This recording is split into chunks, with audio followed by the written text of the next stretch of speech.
Meanwhile, back at Planet GC, they're all still looking at each other. They know they need to keep something back for that test. Yes, well, it's Sky who are still in control here and just getting onto the climb at a real good pace, but nothing too nervous for the moment, and they know that you know, it's all to come on this climb with the real steep percentage and the breakaway as well. The stage victory is not to play for, so that's taking a little bit of the nervousness out of it, as we can see our 6-7 riders continuing on here to grind their way up this climb, and it's Sicard who is leading, Heidal there in second position. We also have the Movistar rider, the Spanish rider Imanol, a stage winner of past in this Vuelta, so a lot of, you know, very talented riders still in contention here. This is as bad as climbing on a bicycle gets. A rider, Heidal, decides to go for it, and who's going to be able to follow? It's a big reach out this by the Canadian. He's carrying a lot of angst, a lot of adrenaline, and he's turning it into power right now. Pure power with 1.9 kilometres to go. He knows that this does ease off ever so slightly, and he goes very wide, trying to iron out the corner. Oh, can't quite make it stick. Another's just jumping into the fire, and it's Zaugg that picks it up right now, and Zaugg's going for glory for Tinkoff-Saxo. Oh, and meanwhile, further down the mountain, Sky still charging into this incline. Rodríguez is there, and Zaugg has made his break, and Heidal can't follow him. Meintjes looks like he's gone pop as well. This is phenomenal stuff. Kolobnev's in a great position, but nobody, by the looks of things, has got the beating of Ollie Zaugg. Here he goes. Well, it's a phenomenal team, Tinkoff-Saxo. They have the leader's jersey, and they may well get the devil today. We'll see. Holding on to that leader's jersey and taking a stage win. The crowd starting to look at the camera. They should be looking at the riders and getting themselves out of the way. 1,700 metres only left of this day, and it looks like there's no answer at the moment to what Ollie Zaug's delivered. No, it looks like that he is, you know, just gradually pulling away here. But back in the main peloton, we can see it's Valverde who puts in the first attack, and that was something we were expecting here. A big battle also back between the general classification contenders. Hot on his heels goes Alberto. Contador just appearing out of the bunch is Rodríguez. Rodríguez is not to be denied either, and I'm looking in vain for Froome further back. It's Valverde. It's about explosion this kind of day, and Rodríguez and Valverde are both very capable. A grimace from Contador, out of character, who knows? He's usually got the most amazing poker face, and Heidal is trying as best he can just to set that tempo and close this gap on Zaugg. Is Zaugg slowing? Anything but further down the mountain, and there is Froome, and he's at the back of a bunch of significance, and I'm afraid it looks like he's taking a bunch of fives. Yes, well, he is struggling at the moment, but it's not the first time in this Vuelta we've seen him struggling in the area of Bart, because the main contenders are quite a bit further down. 1.5 to go for the leaders up front, and we can see the way they are struggling getting up this real percentage. It's going so slow. They're not making any ground, not even into the distance of the finish. Still 1.5, as we can see. Zaugg holding on out there, but there's no guarantee if Heidal can recover a bit. The gap he is closed down on Zaugg. It is possible, as we can see Valverde very active here back in the peloton. Well, at least Burrito has got somebody with him. Not for much longer, I'm afraid. Katusha are going to thin down as well. And Danny Moreno's done a terrific job, but it's not about them necessarily on the day. And the motorcycle getting involved, and that's not what you want on a very narrow track such as this. Maybe should have been called out and gone for helicopter views alone. There's not much space down there. 1,400 metres for Ollie Zaugg, the 33-year-old Swiss veteran. He took the Lombardia, the falling leaves, the race of the falling leaves. Well, they're all falling away from him right now, and there's no getting back to Ollie Zaugg, and he's going to hit the respite zone at the very last. It goes to 8.5% late on, but what has this taken out of him, this climb, and has he got enough of a gap to make it count right to the very end? Erviti's also picking it up for Movistar, and there is rider Heidal looking forlorn, and forlornly looks behind him and sees Kolobnev there from Katusha. Well, the teams up front are replicated back here as well, and it's Valverde from Movistar in the combined white jersey with Arroyo here from Astana, who's joined the fun. There's Alberto Contador, and it's Moreno and Rodríguez for Katusha also involved. Somebody here is going to have a go, and I think it's going to be Rodríguez. Valverde has gone early. I think that was his game. Can Contador find something in this? Who knows? 1,200 metres only left for the breakaway. 3.5 minutes is the gap, so it is going to be 2 races that we've got today. Just 1,200 metres for Zaugg to make it home, and it's flattening out. Can Ejidal pick something up out of this? What a tough day, and the first of 3 shocking days right in the middle of the Vuelta, and somebody's going to get found out. And for now, that name happens to be Chris Froome, I'm afraid. Can he possibly reset that tempo clock a little bit faster to get through? He said he was just going to do his own race and to help with everybody up front. And 19%, some of them are getting hurt by at the moment. And it's Contador that decides to put the hammer down. All the rest are the anvil. And it's ringing out as an echo around this valley that this man is absolutely back to his best form. He wears the leader's jersey and he's riding like one right now. And Parito's got no more chance of anyone to ride onto except for Contador. And he's going to bridge over to him right now. And I suspect that Joaquin Rodríguez will try and sail right by if he's got the strength. We know this terrain suits the little man, and he's getting over to Contador right now. Will he want to just impose himself at this moment, or save it for a little bit later in this climb shot? Well, it's depending on how you feel. We can see Rodríguez just clawing his way back up to Contador, and of course on this real steep section, that's where Contador is, you know, so strong.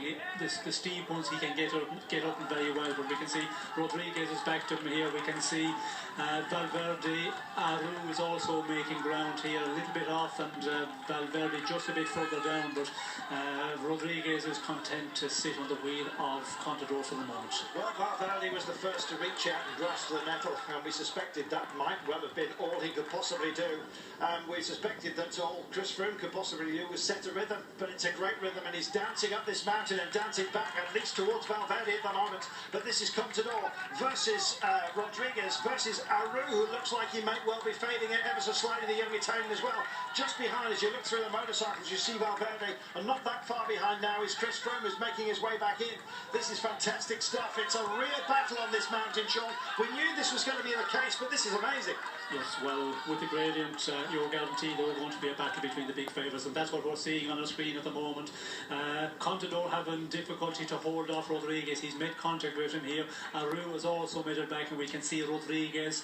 He's just 7-10 bike lengths off. Chris Froome also, they are not that far down, so it looks like that, you know, everybody could claw back. But is there somebody here like Joaquin Rodríguez who can put in another attack, or Contador? That's where we can see the guys who are trying to get back in difficulty and losing a number of seconds. Well, this is like a slow motion boxing match underwater, just to make it even slower. But Zaugg at the moment finds some pace, and he's suddenly got to the crest. Zaugg, is he heading for glory? What possibly can rider Ejidal do in the last few metres here? Well, we're on the crest, and there is Ejidal also just coming to the lesser incline, and the gap between them is narrower. Ejidal's find something late on, and so has Chris Froome, and it's he that's gone and bridged over. This is phenomenal by Chris Froome. He said he was not going to be concerned about what other people were doing in front of him, and he has delivered on that promise. It's Arroyo that's struggling here. It's Contador that's trying to stay with Chris Froome, who's injecting a little bit of pace. Now, he did this the other day and then just faded right at the end, Sean. Is it more sustainable this time by? I guess we're going to find out. Yes, we will find out very quickly, but amazing, you know, Chris Froome in difficulty, as we see a number of days ago, exactly the same situation, losing a bit of ground, then coming back and starting to take on the pace setting on the front. As we can see, he looks about here. Will there be somebody else who put in another attack and cause problems for Contador or Rodríguez? Arroyo, they are just struggling to hold contact, but Valverde fighting big time to limit his losses. The 33-year-old Swiss, Ollie Zaugg, looks like he's heading for victory. I don't think Ryder Ejidal is going to get back to him. And our focus now, of course, is about this battle. This is for the title. At the moment, it's the red jersey on the back of Alberto Contador. And the men around him are the clutch that would possibly make up the final podium. +1, naturally enough. Froome, Rodríguez, Arroyo. Oh, and Valverde looks like he's still in no man's land behind these guys, and it's Froome that's finding the extra beat, and it's a drum beat as well, and the others are having to dance to his tune, at least for the time being. Meanwhile, up front, Zaugg is grinding on for victory, and they've reassembled behind him, and this is Ryder Ejidal who's getting close, and the camera need to get out of there. They're blocking his way, or maybe offering him a bit of assistance. And Huishenel tries to fight it again. It's going to be a race to the line. Zaugg, is he going to have his heart broken by the Canadian, the big rangy Canadian? So many questions have been asked of him, and he's got the answer. It's success, and here he goes. 100 metres to go, 150. That battery's passed by right now, and this is going to mean so much to him. He is bearing a lot of silly speculation, and the grin, or is it a grimace? Maybe it's a combination of both. But Rodríguez, he won the Giro d'Italia unexpectedly in 2012, and this possibly means just as much to him. He's putting critics to bed, apart from everything else. He's going to get himself a stage win. He thinks about blowing kisses. Right now, he's blown everyone away on this mountain, clutches his hands, tries to do a victory salute, nearly falls off. What a man, what a win. Zaugg rolls in second place, so close to victory, and the punching goes on. Oh, this is magnificent. This is Chris Froome bidding for gaps, bidding to re-establish himself as a podium contender and maybe a title winner as well. We'll see. He rides into that little respite zone. That's that little ramp of 1.6%, don't forget. Oh, they're coming in dribs and drabs. Erviti makes it in. It'll mean Meintjes next. But right now, attention falls further down the mountain, and he's found something, Sean. It's pace, it's power, it's poise, it's brilliance. Oh, here comes Chris Froome. Yes, he's right away from Contador with 500 metres to go. He is putting Contador in difficulty, as we can see here. It's Arroyo who's taking up the pace with also Joaquim Rodríguez there, and Valverde is the one who is losing a lot of time here. We see the time gaps there, and now it's going to be a question of how much time Froome can pull out of the Contador, Rodríguez and Arroyo. Well, they're going to try and respond. They've just sailed past Hansen, who was part of the breakaway. It shows you how much effort they put in later on. Remember the gap at the bottom of this climb, and it's only a modest one, was about 5.5 minutes.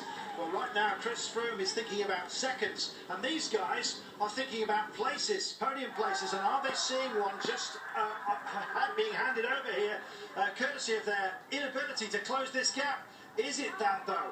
Suddenly, late on, you can fail at any time, but Chris Froome is still marching on. And these seconds, this gap, is going to be a significant one by the end. And they realise it. And Rodríguez doesn't want this to be the case.